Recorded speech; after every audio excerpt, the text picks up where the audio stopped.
We are joined by Governor Greg Abbott as he discusses with us his plan on the state's continued response to COVID-19.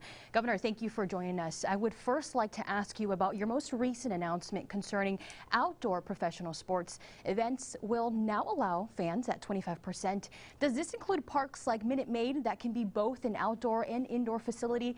And have you talked with out-of-state teams that might want to play here in Texas as their states slowly reopen?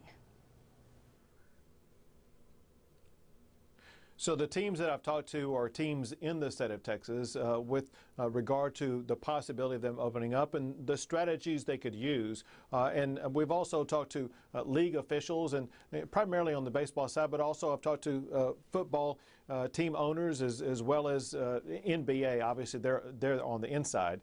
But on outdoor seating, understand this, and that is the way that COVID-19 transmits outdoors is not as severe as it is indoors. And that's one thing that makes outdoor seating more amenable.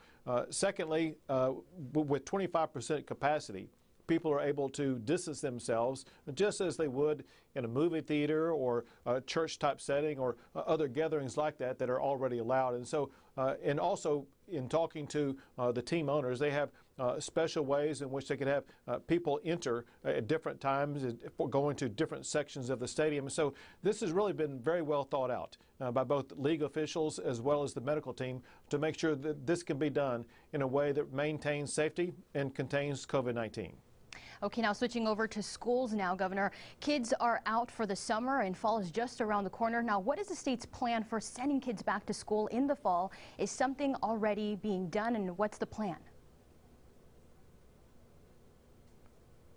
Sure. The planning is underway as we speak, and the plan is this, and that is for children and students to return to school as scheduled in August to make sure that children are back in the classroom. Obviously, there will be greater safety standards in the classrooms, greater practices utilized to make sure that COVID-19 will not be spread and will be contained as it has been until we have immunizations that come out. But we do know that the learning is far better with students in classrooms, so we want to achieve that goal. When it comes to immunizations and vaccines for kids, is that something that's going to be required when they go back to school? Well, in Texas, immunizations and vaccines are parents have the right of deciding what is right for their child. And so that's the law in Texas, and it will remain the law in Texas.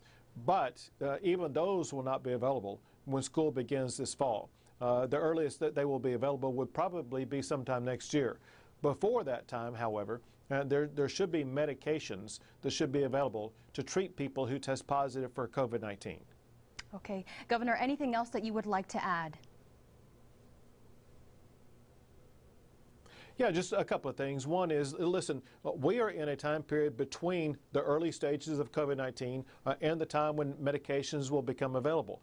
As a result, it's so important if we are going to continue to open up our economy, people need to continue good hygiene, washing your hands, wearing a face mask, maintaining distance. If you do those three things, we will be able to continue to open up our economy in Texas. Perfect. Thank you so much for your time, Governor. We definitely appreciate it.